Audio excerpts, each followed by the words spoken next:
Because, you know, like, I heard everybody, you know, elementary school and stuff, like, you be in the playground, you know, before you go inside, before the bell ring. So I hear everybody outside talking about it. You know, yo, man, I see you in the movie last night, man. That was you. That dude looked just like you. I'm like, yeah. So I get to class, and that's when it hit. Because, you know, I'm the class clown. I got to sit next to the teacher, all of that other stuff. I'm the one that, you know, don't be like Jermaine, you know? So now all your don't be like Jermaine speeches now flip, because I'll never forget, the girl name was Rashida. She came into class and yelled out, Jermaine was in the movie last night. I seen Jermaine in the movie. Everybody in the class, you know, was talking about, but this had already done spilled from outside in the hallway. So that was the transformation for me, knowing that people can may think whatever they want or may feel like, okay, because you not like the kids that we consider, or you not like the people that we consider good, that you know good. Because just from me being in the movie changed the whole school's perspective of me now. You know what I'm saying? Because now, well, if he good enough to be in the movie, he damn sure good enough to be in this school. So even with the faculty, it was, you know, what Mr. Fuente, he always was in my corner, and, you know, with me, you know, trying to understand me, opposed to just, you know, he's a problem kid. I never was a problem kid. It's just like, you know, a little unruly. You know, I didn't come to school to hurt nobody. I came to school to make everybody laugh. And it paid off. You know what I'm saying? I learned how to read. I learned how to write, add and subtract, math, and all of that. But me going to school to perform, not knowing I was going to school to perform, is where I really learned how to perform. In the class, while everybody was doing their schoolwork, I'm figuring out how I can get through mine real fast. So let me see who I can make laugh. You know what I'm saying? So that always, you know, was my thing. And then being able to work with Morgan Freeman. Now this is the same cat that everybody in the school has seen on the electric company. Oh man, he is street smart. It's like, wait, Jermaine working with, he's in a movie, and see, then as kids it wasn't even called work. He's playing in the movie.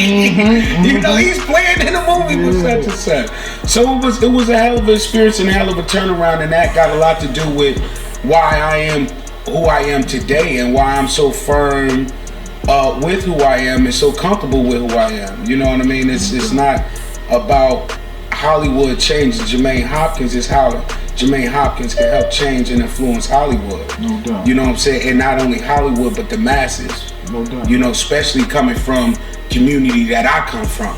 Because where I come from, I ain't supposed to be here. I ain't supposed to be famous. I'm not supposed to be that kid that you tell your kids, you need to be more like him. I wasn't that dude. I don't come from that. You know, but me being able to come to that fork in the road at a young age, 13 years old, not everybody gets the opportunity to have, okay, I got Newark, New Jersey right here in the streets, but then I got Hollywood right here, like, look, we think you got what it takes. So I had an option, you know, but the problem with my fork in the road, the split just wasn't that far.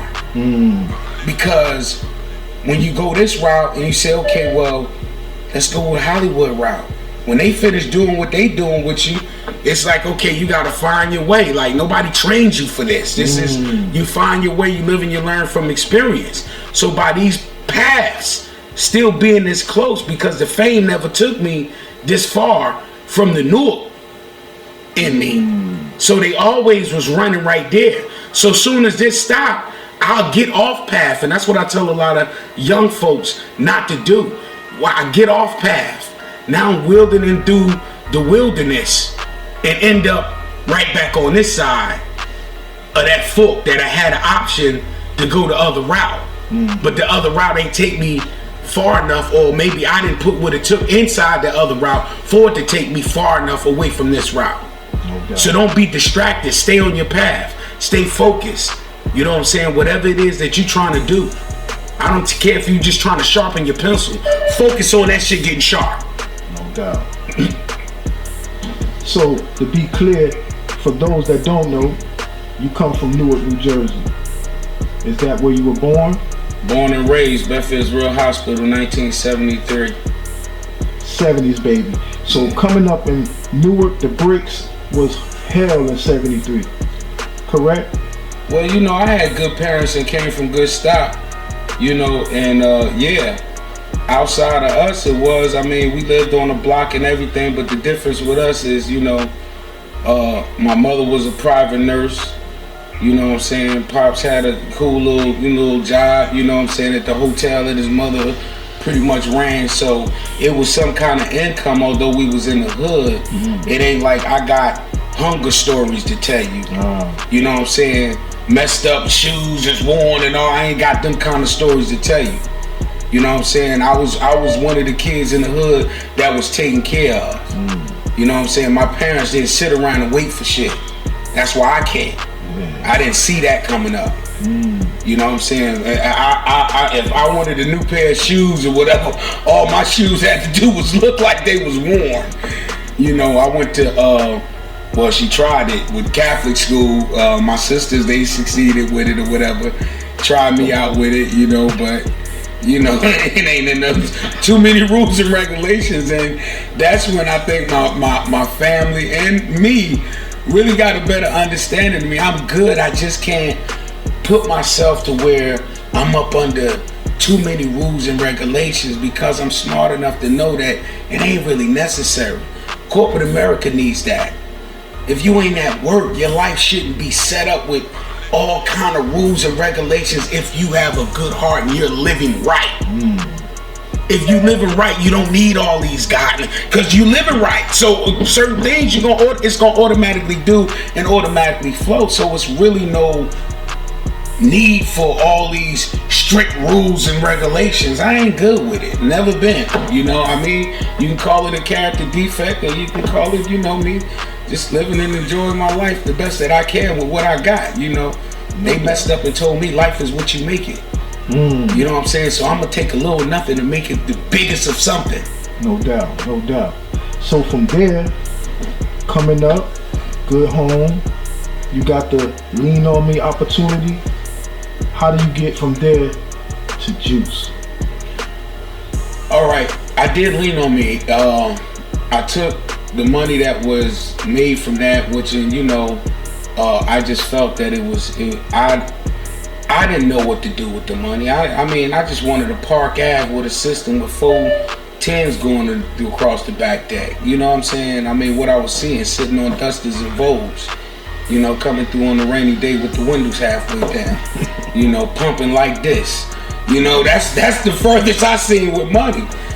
But, you know, the spirit at that young age just told me, man, like, you know, get your mother out of here. You know what I'm saying? And they went on a trip down south. I don't think I might have been with them. And we was going to see my sister, which was married to a Marine that they went to school together. He joined the Marines or whatever in Camp Lejeune. So we, for some reason, drove through this town called Warrenton. Lo and behold, they had seen a house there with some land, you know, acreage and, you know, all of that. And figured we'd stop by and check it out.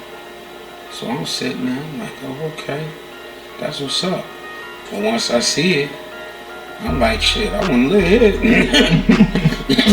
The block is over. So when we got back in the car, and you know, me being a youngster, just sitting in the back seat, hearing their conversation and everything, and this was a move that they was willing to take and make all kind of sacrifices to make happen, without including me in it or nothing, none of my funds in it at all. So we stopped for gas, and I kind of like pulled my mother to the side, and I told her, I said, well, you know, whatever it takes, you know. I mean, you could take all of that because I ain't even got a driver's license right now. You know what I'm saying? So if you could use that money and you can get us out of Jersey, go ahead and make it happen. Hell, quiet as kept. Next thing I know, we was packing up. I was like, yeah, because I knew from all my life, I got smart parents. You know what I'm saying? So I just knew that, you know, this is what was good. And she still has a house to this day. I go there to visit her to this day. You know, it wasn't no move here, now she done move. Well, they don't have that no more. Nah, you know, and this is a mother from Newark, New Jersey that raised a son like me. You know, a handful. You know, so it's definitely, you know, a blessing to be that light that shines on a certain demographic that a lot of times is just so dim. The energy is so negative, and that's why I remain as 100% real as I can be, far as me as Jermaine Hopkins. I'm not trying to be somebody else. I'm not trying to be that guy that say everything you like. I'm not gonna say everything you like. I'm not gonna do everything you like. I'm not here for that. No doubt. And neither are you. So my friendships are very, very small, tight circle, but longevity. Because the little things don't get in there to cause conflict. I'm not expecting you to be Jermaine Hopkins in order to be my friend. Be you. Good, bad, ugly, and indifferent. If you my friend, I'm gonna take it all and we gonna run with it. That's just some shit I just got to deal with when it come to you. And knowing is half the battle. G.I. Joe told us all of that. No doubt. So did you have to audition for Juice, or did you just... Hell yeah. Man, that was one of the most incredible auditions of my life. I was still, you know, new. Prior to that, I only had Juice under my belt. I think I did Strap. Lean on Me under my belt. I think I did Strap.